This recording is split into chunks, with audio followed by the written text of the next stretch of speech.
C'est un invité particulièrement choyé par l'ambassade d'Israël en France et le Magen David Adom.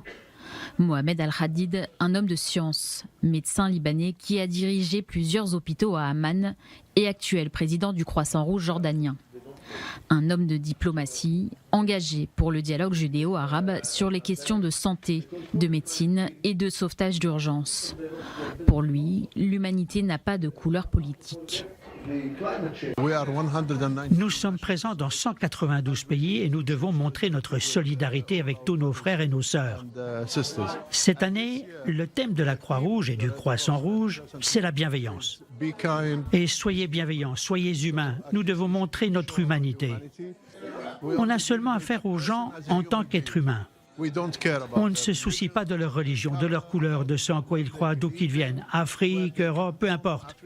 Mais pour nous, une personne dans le besoin est un être humain qui doit être aidé, assisté de toutes les manières possibles. C'est notamment lui qui a milité au sein de la Croix-Rouge pour intégrer le Magen David Adom au sein de l'organisation.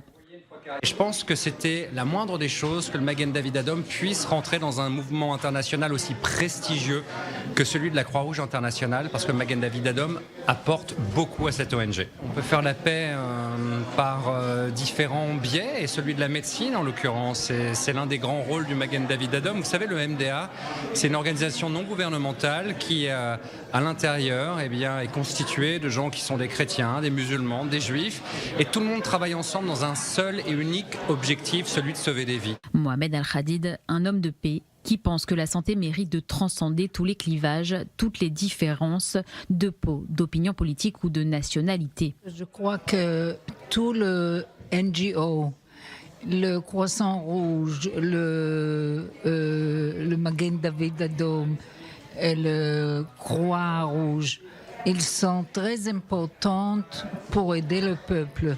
Et quand on parle d'aide et d'humanitaire aide, il n'y a pas des idées, il n'y a pas de nationalité. On doit travailler tout ensemble. Et c'est très important pour moi de lui dire et d'avoir la relation. J'espère qu'on va travailler tout ensemble pour le bon de le peuple.